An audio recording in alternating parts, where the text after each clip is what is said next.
Hello student, मैं engineer SK गिरी और आज हम लोग पढ़ेंगे सदिश विश्लेषण का लेक्चर नंबर 9। और आज के क्लास में हम लोग पढ़ने जा रहे हैं सदिश का वियोजन एवं घटक पर आधारित प्रश्न। तो सब कोई अपना अपना नोटबुक कॉपी निकालिए और नोट्स बनाना स्टार्ट कीजिए और हेडिंग लगाइएगा सदिश का वियोजन एवं घटक पर आधारित प्रश्न। अब यहां हम आपको पहला क्वेश्चन लिख रहे हैं। पहले आप क्वेश्चन को खुद से हल कीजिए और उसके बाद आप इसके सॉल्यूशन को आप देखेंगे। ठीक है,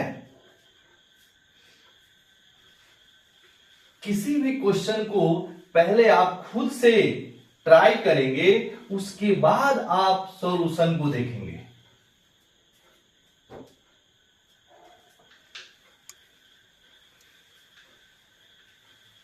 चलिए लिखिएगा पहला क्वेश्चन। देखिए पहला क्वेश्चन क्या है।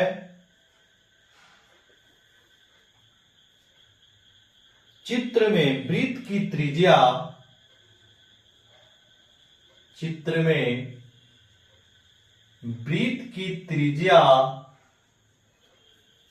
10 सेंटीमीटर है। चित्र में वृत्त की त्रिज्या 10 सेंटीमीटर है। Full stop. सदिश OA, OB तथा OC का परिणामी सदिश ज्ञात कीजिए।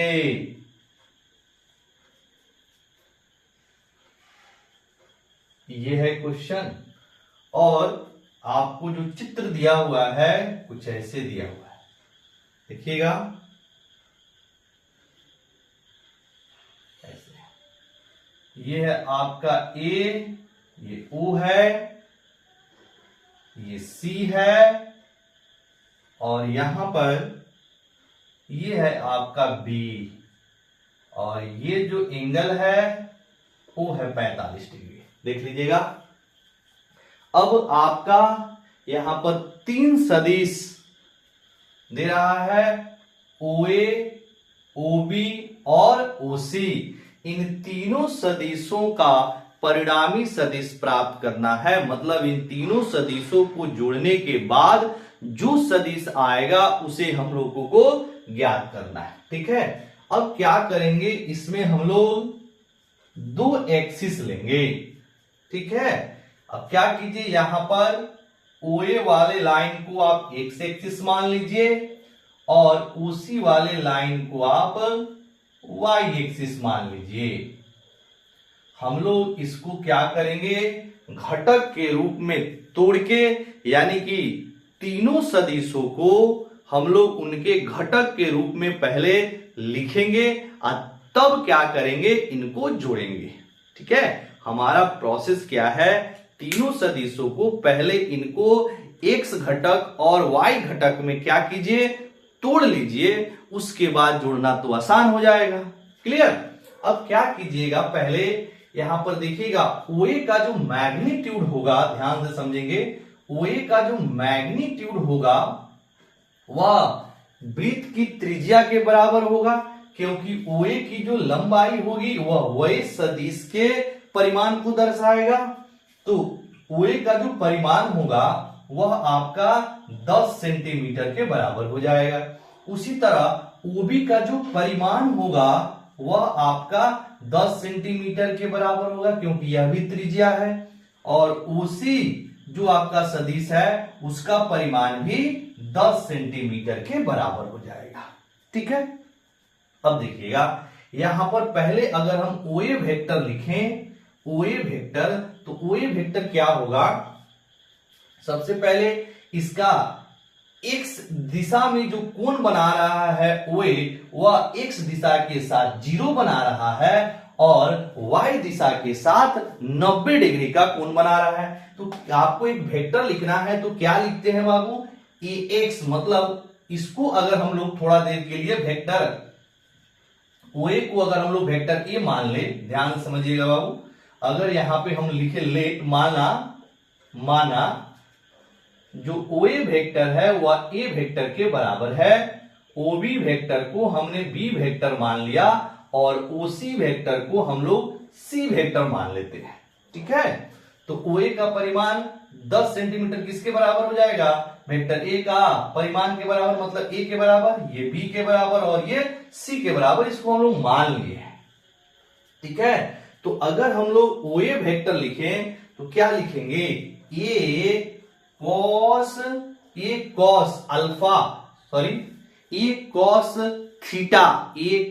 थीटा, यहां पर थीटा का जो मान होगा वो 0 डिग्री होगा, क्योंकि जो OA है वो x के साथ 0 डिग्री का कोण बना रहा है, इंटू आई कैप याद कीजिए, यही हमने आपको पिछले क्लास यानी क्लास आपका लेक्चर नंबर 8 में बताया था कैसे किसी सदिश को उसके घटक के रूप में तोड़ना है। तो ये आ जाएगा a cos 0 into I cap plus ये cos 90 इंटू जे कैप, क्योंकि ये आपका जो OA वेक्टर है वह y एक्सिस के साथ 90 डिग्री का कोण बना रहा है, तो ये हो जाएगा a cos 90 into J cap. Clear. अब यहां से देखिएगा, अगर आप यहां से 1 सेकेंड लिखेंगे तो कितना हो जाएगा 10 और cos 0 होता है 1, तो 10 इंटू आई कैप और ये पूरा टर्म हो जाएगा 0, क्योंकि cos 90 होती है 0, तो पूरा टर्म ही 0 हो गया, यानी कि OA वेक्टर बराबर आ गया आपका 10 इंटू आई कैप।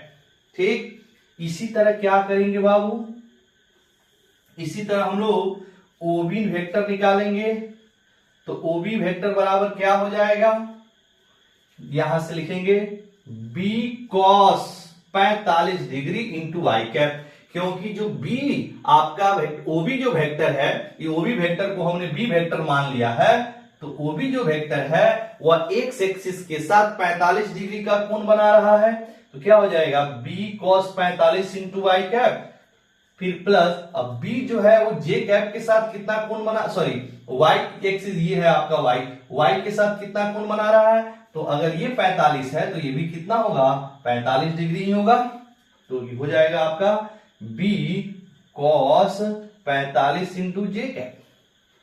ठीक है, बिल्कुल। तो अब आपका यहां पर OB वेक्टर हो जाएगा 10 और cos 45 होता है 1/√2 इंटू आई कैप प्लस फिर ये आपका हो जाएगा 10 cos 45 कितना 1/√2 इंटू जे कैप।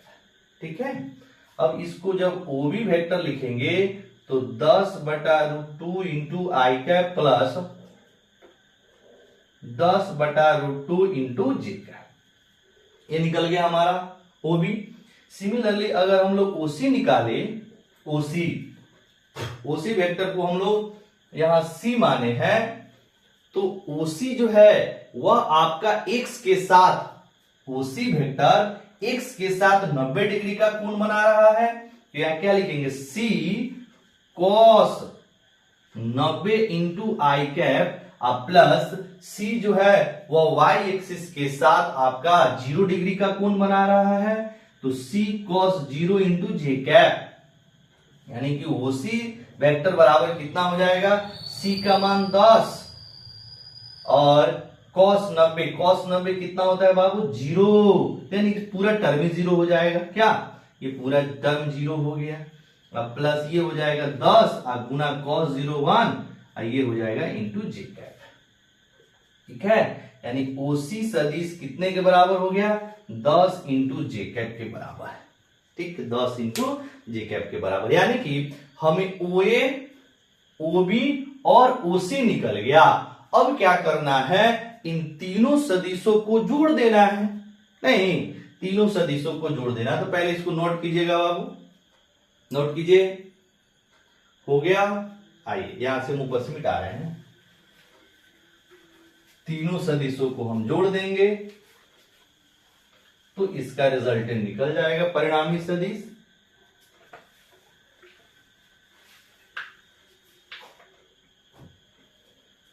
तो अगर परिणामी सदिश को हम आर बोले तो आर बराबर क्या हो जाएगा, O A plus O B plus O C. अब ओ ए बराबर कितना है 10 I cap plus O B कितना है बाबू 10 root 2 into I cap plus 10 by root 2 into J cap plus O C कितना है आपका 10 जे कैप। अब क्या करेंगे आई वाले को एक साथ और जे वाले को एक साथ। तो यहां पे देखिएगा 10 कॉमन आ जाएगा तो 1 प्लस 1 बाई रूट 2 हो गया, ठीक, इंटू आई कैप। और इसमें भी आपका 10 कॉमन आ जाएगा तो 1 बाई रूट 2 अब प्लस 1 इंटू जे कैप, ठीक है, ये आ गया। अब आप इसकी परिमाण आसानी से निकाल सकते हैं। ये तो वेक्टर निकल गया, आर वेक्टर निकल गया आपका। आर वेक्टर बराबर 10 into 1 plus 1 by root 2 into I cap plus 10 into 1 by root 2 10 into 1 by root 2 plus 1 into J cap, ठीक। अब इसका परिमाण और दिशा आसानी से आप निकाल सकते हैं। देखिएगा परिमाण निकालिए आर का हम लोग पहले परिमाण निकाल लेते हैं। तो अगर आपका आई का गुणांक और जे का गुणांक हमें पता होता है तो आसानी से हम लोग इसका परिमाण निकाल लेंगे। तो आर का परिमाण क्या हो जाएगा root under 10 1 plus 1 by root 2 इतना सबका स्क्वायर फिर प्लस 10 1 बाई रूट 2 प्लस 1 सबका स्क्वायर।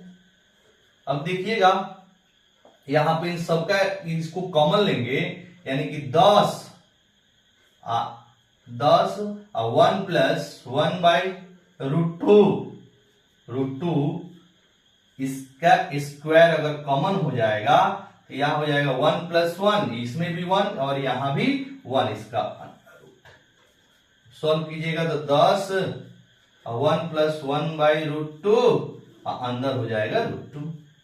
सॉल्व करने के बाद स्क्वायर से अंडर रूट क्या हो जाएगा कैंसिल हो जाएगा, ठीक है। अब इसको आप ऐसे सॉल्व भी कर सकते हैं 10 इसको आप सॉल्व कीजिएगा तो root 2 plus 1 whole divided by root 2 और यहां पे आ जाएगा रूट 2। देखिएगा ध्यान से समझेंगे, ये आ जाएगा आपका रूट 2 प्लस 1 बाई रूट 2, ये रूट 2 हो गया, यहाँ पे 10 हो गया। अब ये देखिए कट गया तो आंसर कितना आया हम लोग का 10 रूट 2 प्लस 1। ये आ गया आपका सदिश आर का परिमाण। अब इसका अगर आप लोग दिशा निकालेंगे तो कैसे लिखेंगे, माना सदिश आर कॉमा एक्स अक्ष के साथ थीटा कोण बनाता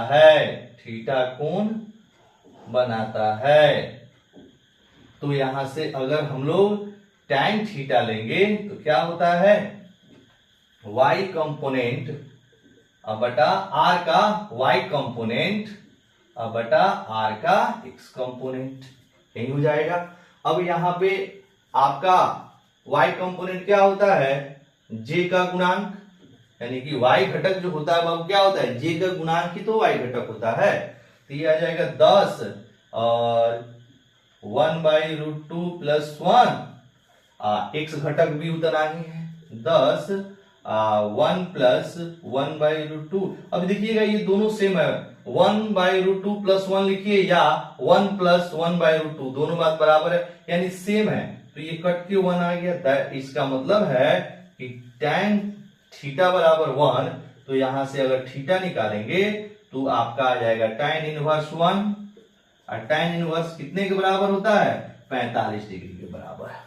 तो इन तीनों सदिशों का जो परिणामी सदिश है उसका परिमाण भी निकल गया यहां पर, और इसकी दिशा भी निकल गई, यानी एक्स एक्सिस के साथ जो इनका परिणामी सदिश कोण बना रहा है वो कितना डिग्री का कोण बना रहा है, 45 डिग्री का कोण बना रहा है। चलिए अब इसको नोट कीजिएगा, फिर अब हम लोग अगला क्वेश्चन की ओर बढ़ते हैं।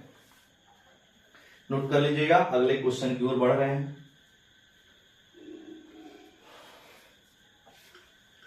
अब देखिएगा क्वेश्चन नंबर 2 क्या है। हमने आपको फिर से बोल रहे हैं कि सबसे पहले आप खुद से सॉल्व कीजिएगा, उसके बाद सॉल्यूशन देखिएगा, तब जाके आपको ज्यादा समझ में आएगा। सीधा आप सॉल्यूशन देखेंगे कोई फायदा नहीं होगा, पहले पॉज करके खुद से आप क्या करेंगे, ट्राई करेंगे, उसके बाद आप सॉल्यूशन को देखेंगे तो ज्यादा फायदा करेगा। देखिएगा क्वेश्चन नंबर 2 क्या है।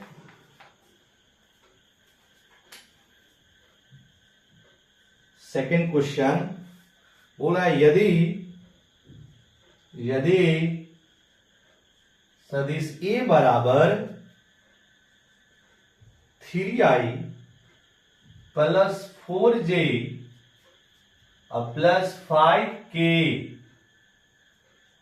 प्लस 5k हो तो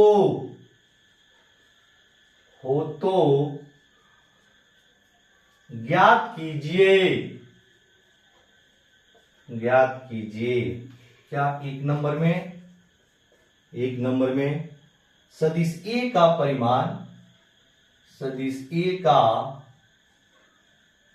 परिमाण 2 नंबर में सदिश ए की दिशा में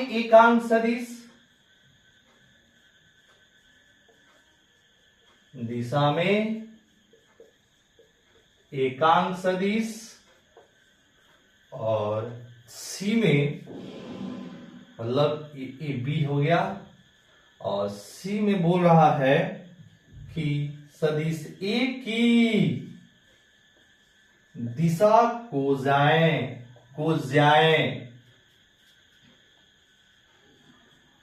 क्लियर। ये है हम लोग का क्वेश्चन। चलिए पहला दूसरा क्वेश्चन तो बहुत ही सिंपल है, और आपका जो सी है वह भी आपका आसानी है, कोई डिफिकल्ट नहीं है। दिशा कोजिया को इंग्लिश में बोलते हैं डायरेक्शन कोसाइन, और हमने आपको दिशा कोजिया कॉस अल्फा, कॉस बीटा और कॉस गामा के लिए फॉर्मूला लिखाया है नहीं, तो वही आप यहां पे इस्तेमाल करेंगे।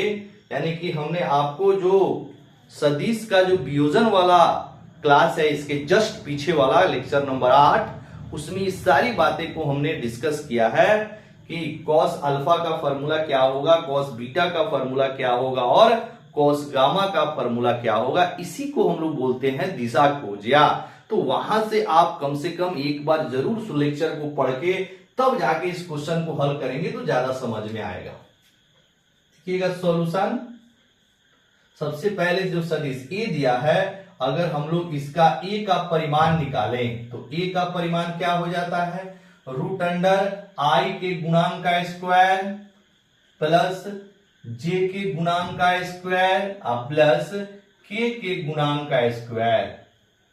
तो ये हो जाएगा 9 प्लस 16 प्लस 25।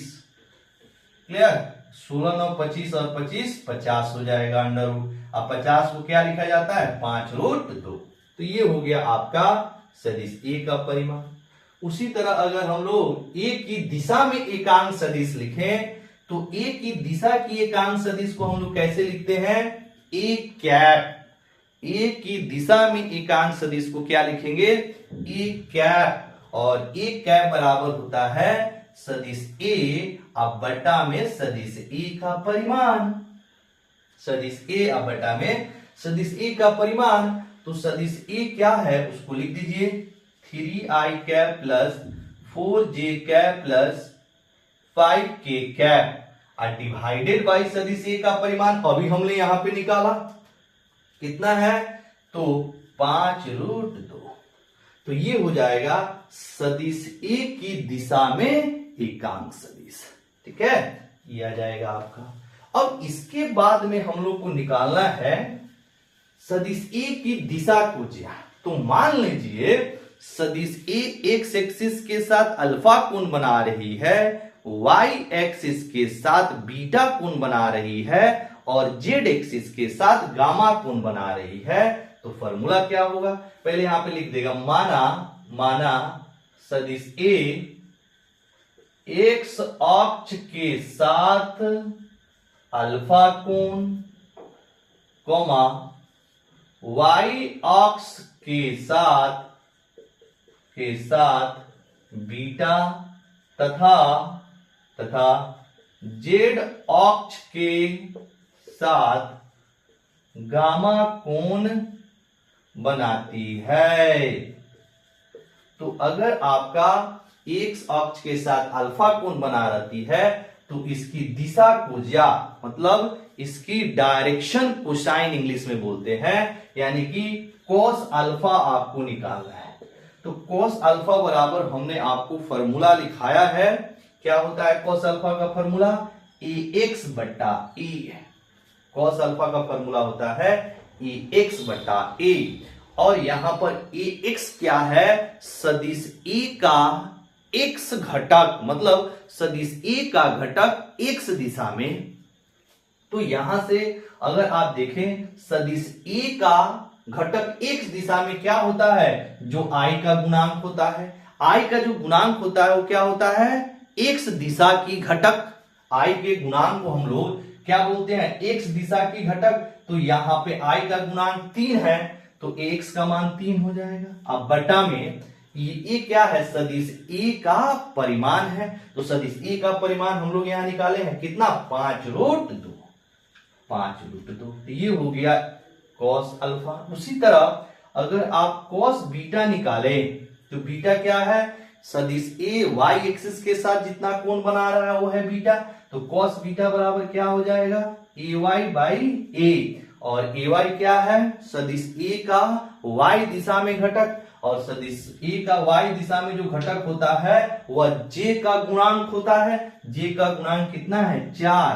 और फिर यहाँ a का परिमाण हो जाएगा 5√2। उसी तरह अगर हम लोग cos गामा निकाले तो cos गामा बराबर हो जाएगा az बट्टा a। क्लियर? az क्या है? a का z दिशा में घटक, और z दिशा की जो घटक होती है वह k का गुणांक होता है। तो k का गुणांक कितना हो जाएगा? 5 बटा में 5√2। अब ये 5 से 5 कट जाएगा, 1/√2। तो cos अल्फा, cos बीटा और cos गामा जो होता है इसी को हम लोग बोलते हैं दिशा कोज्याय। इसी को बोला जाता है दिशा कोज्याय। तो ये हो गया इस क्वेश्चन का हल A, B और C पार्ट। नोट कर लीजिएगा बाबू। इसके बाद में अब चलते हैं हम लोग तीसरे क्वेश्चन की ओर। हो गया, आइए।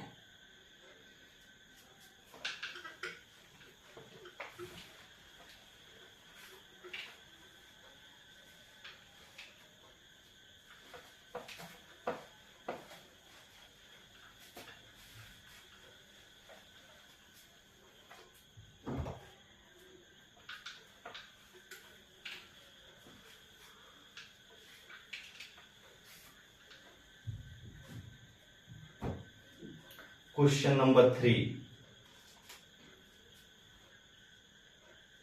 क्वेश्चन नंबर 3 देखिए क्या है?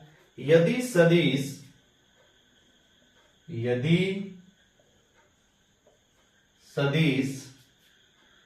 0.8i plus 0.6j plus c के एकांक सदिश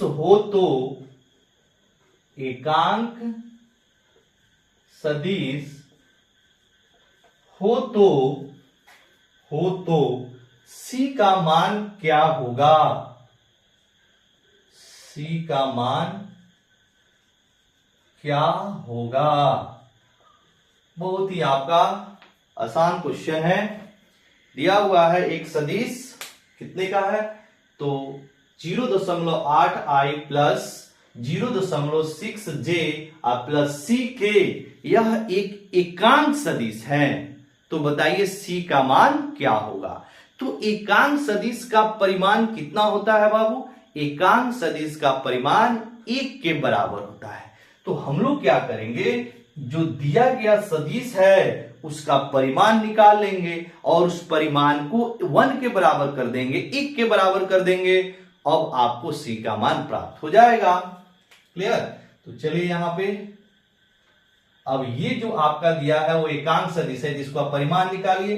तो परिमाण क्या होता है, आई के गुणांक का स्क्वायर यानी 0.8 का स्क्वायर प्लस जे के गुणांक का स्क्वायर मतलब 0.6 का स्क्वायर अब प्लस यहां पर के गुणांक का स्क्वायर सी का स्क्वायर।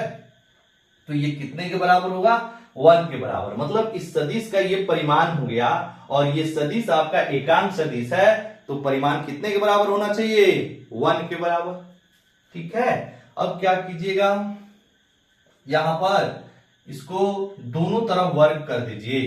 लिखेंगे दोनों पक्षों में वर्ग करने पर, तो वर्ग करेंगे तो यहां से 0.8 का स्क्वायर प्लस 0.6 का स्क्वायर प्लस सी का स्क्वायर इज इक्वल टू इधर हो जाएगा 1 का स्क्वायर और इधर स्क्वायर करेंगे तो ये जो आपका स्क्वायर रूट है वर्गमूल जो है वो हट जाएगा स्क्वायर से।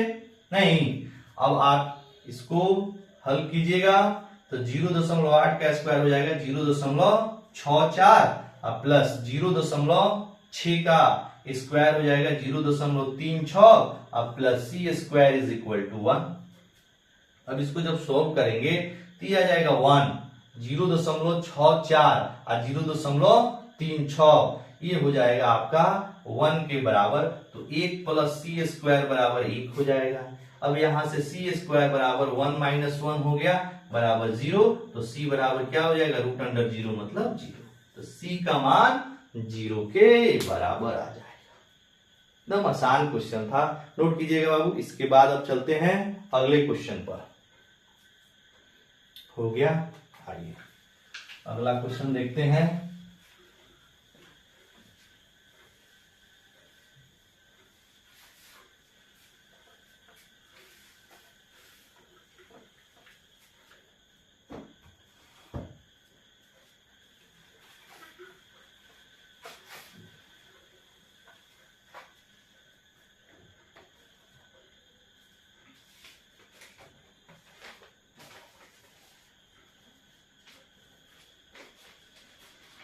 चलिए लिखिएगा अगला क्वेश्चन, क्वेश्चन नंबर 4।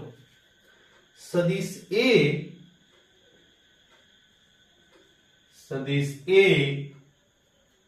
बराबर 3i minus 5j plus 7k तथा सदिश बी बराबर 2i plus 4j minus 3k है फुल स्टॉप। एक सदिश सी को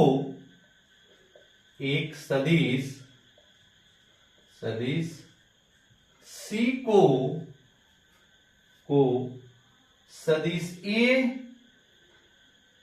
और सदिश बी के परिणामी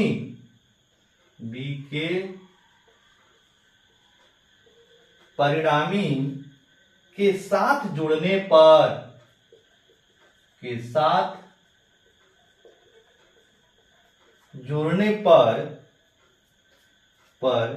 y अक्ष की दिशा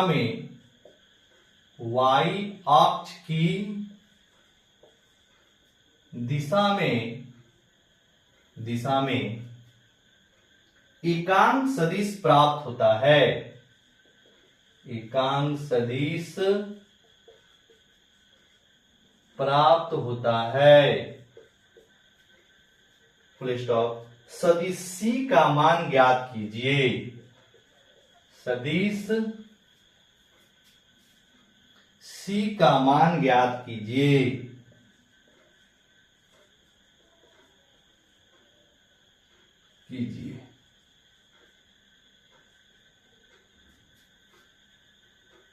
ये है हम लोग का क्वेश्चन नंबर 4। क्लियर?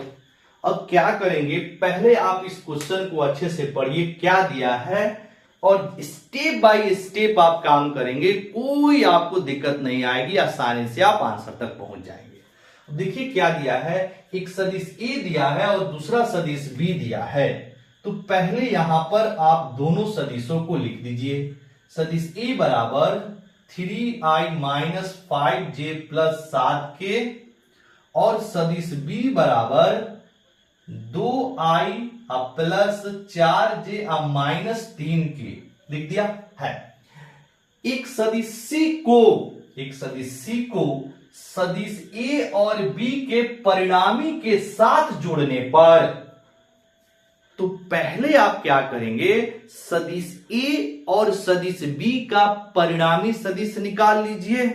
नहीं, उसके बाद जो परिणामी सदिश आएगा उसमें सी को जोड़ेंगे। ठीक है, तो पहले इतना काम कीजिए, इन दोनों का परिणामी सदिश निकालिए, मतलब इन दोनों सदिशों को जोड़िए। तो इन दोनों सदिशों का जो परिणामी सदिश है, अगर उसको आर बोले तो आर बराबर क्या हो जाएगा बाबू, ए प्लस बी बराबर आई वाले को एक साथ जोड़ते हैं, और हमने आपको इसको ड्राइव करके ही बताया था कि आई वाले क्यों एक साथ जुड़ता है, जे वाले क्यों एक साथ जुड़ता है, ये सारी चीजें। तो क्या हो जाएगा, 3 और 2 5i। ठीक है, यहां पे -5 और +4 मिलके सीधा हो जाएगा जे कैप, और यहां पे +7 और -3 मिलके हो जाएगा +4 के कैप। ठीक है, तो ये हो गया हम लोग का परिणामी सदिश। अब बोल रहा है कि परिणामी सदिश में सदिश सी को जोड़ने पर, तो पहले सदिश सी हम लोग मान लेंगे, यहां पर माना सदिश सी बराबर, देखिएगा cx i cap plus cy j cap plus cz k cap, ऐसे ही तो लिखेंगे। जैसे सदिश ए को हम लोग क्या लिखते हैं, ax into I cap plus ay into J cap plus az into K cap, ऐसे ही तो लिखते हैं सदिश ए को, यानी कि उनके तीनों घटकों के रूप में, x घटक, y घटक और z घटक के रूप में ऐसे लिखा जाता है। मान लीजिए उसी तरह अगर हमें c वेक्टर को लिखना है तो कैसे लिखेंगे, cx into I cap plus cy into J cap plus cz into K cap. अब इसका x घटक cx हो गया, y घटक आपका cy हो गया, और z घटक इसका कितना हो गया, cz हो गया। ये हमने मान लिया c का मान। अब अकॉर्डिंग टू क्वेश्चन क्या बोल रहा है कि अगर आपका a प्लस बी का जो परिणामी सदिश है उसमें c को जोड़ा जाए, तो यहां पर लिखेंगे प्रश्नानुसार r प्लस सी जो है वह कितने के बराबर है, देखिएगा r प्लस सी परिणामी सदिश के साथ जुड़ने पर y अक्ष की दिशा में एकांक सदिश प्राप्त होता है। मतलब r और c को एक साथ जोड़ते हैं तो y अक्ष की दिशा में एकांक सदिश प्राप्त होता है, और y अक्ष की दिशा की एकांक सदिश किसके बराबर होता है, तो j कैप के बराबर होता है। तो r प्लस सी बराबर क्या हो जाएगा, j कैप। ये है प्रश्नानुसार। ठीक है, अब r का मान रखिए, वहां जो आप c माने हैं वो रख दीजिए। तो यहां पर r बराबर हो जाएगा 5i minus 5i minus j plus 4k। ठीक है, और इसमें जोड़ दीजिए किसको, तो c को, तो यानी कि cxi plus cyj plus czk, और ये किसके बराबर हो जाएगा, तो 1 के बराबर हो जाएगा। ठीक है, चलिए अब इसको जोड़िए, क्या करेंगे, आई वाले को एक साथ, तो कितना हो जाएगा 5 plus cx into I cap. ठीक, उसके बाद ये हो जाएगा plus cy minus A into J cap. ठीक है, cy minus A into J cap plus 4 plus cz into K cap बराबर 1। ठीक है, अब एक सेकेंड, 1 नहीं, यहां पर ध्यान दीजिएगा, 1 नहीं, जे के बराबर है, ये जे के बराबर है, जे कैप। ठीक है, ये आपका जे कैप के बराबर है, जे कैप। ठीक है, अब देखिएगा, अब हम लोग को सी एक्स सी वाई और सी जेड का मान अगर हम निकाल ले तो हमारा सी वेक्टर आसानी से निकल जाएगा कि नहीं? बिल्कुल निकलेगा। तो क्या हम इसको ऐसे भी लिख सकते हैं क्या? जरा देखिएगा, यहां पे आ रहे हैं, this implies C plus 5 plus C X into I cap plus C Y minus 1 into J cap plus 4 plus C Z into K cap बराबर, सीधा इधर जे है तो क्या इसको ऐसे भी लिखा जा सकता है, 0 into I cap plus 1 into J cap plus 0 into K cap. बोलिए, मतलब आई में 0 लगा के गुना कर दे, मतलब 0, अब फिर आपका के में 0 लगा के गुना कर दे तो भी 0, और 1 में जे लगा के गुना करेंगे तो जे हो जाएगा, यानी कि 0 प्लस जे प्लस 0 किसके बराबर आ जाएगा? फिर से आरएचएस में जो जे है उसके बराबर आ जाएगा कि नहीं? तो हमने ये काम अपना एक्स्ट्रा कर दिया। क्योंकि आप समझना है, क्या करेंगे, दोनों पक्षों में जो i का गुणांक है उसको, j के जो गुणांक है उसको और k के जो गुणांक है उसको इक्वेट करेंगे, एक दूसरे के बराबर करेंगे, तभी तो ये दोनों समीकरण बराबर होगा। नहीं, मान लीजिए ये दोनों समीकरण बराबर है तो i का गुणांक i के गुणांक के बराबर होना चाहिए, फिर LHS में जो j का गुणांक है वो RHS के j के गुणांक के बराबर होना चाहिए, और LHS में जो k का गुणांक है वो RHS के k के गुणांक के बराबर हो जाए, तो दोनों समीकरण क्या हो जाएगा? आपस में बराबर हो जाएगा। तो यहीं पे वो काम अब किया जा रहा है, तो क्या हो जाएगा यहाँ पर 5 प्लस सी एक्स बराबर 0, तो यहां से सी एक्स निकालेंगे तो -5, फिर से अब क्या हो जाएगा, सी वाई माइनस 1 बराबर 1 हो जाएगा, तो यहां से सी वाई निकालेंगे तो सी वाई बराबर 2 हो जाएगा। ठीक, अब फिर से यहां पर 4 प्लस सी जेड बराबर कितना 0, तो यहां से सी जेड निकालेंगे तो -4 हो जाएगा, यानी कि यहां से निकल गया सी एक्स सी वाई और सी जेड। तो अगर ये तीनों निकल गया तो क्या हमारा सी निकल जाएगा? बिल्कुल निकलेगा। इसीलिए यहां लिखेंगे सदिश सी बराबर सी एक्स इंटू आई कैप, मतलब -5 इंटू आई कैप हो गया, plus C Y into J cap, तो 2 है तो 2 इंटू जे कैप हो गया, और सी जेड इंटू के कैप मतलब -4 इंटू के कैप। ठीक है, ये आ जाएगा आपका जो सदिश सी है वो, मतलब अगर आपका a प्लस बी के परिणामी सदिश के साथ c को जोड़ रहे हैं, अगर y अक्ष की दिशा में एकांक सदिश प्राप्त होता है तो जो c वेक्टर होगा, जो c सदिश होगा वो -5 into I cap plus 2 into J cap और -4 इंटू के कैप के बराबर होगा। क्लियर? तो आज का क्लास अब हम यहीं खत्म करते हैं, फिर मिलेंगे हम लोग अगले वीडियो में, तब तक आप लोग पढ़ाई करते रहें। Very very thank you.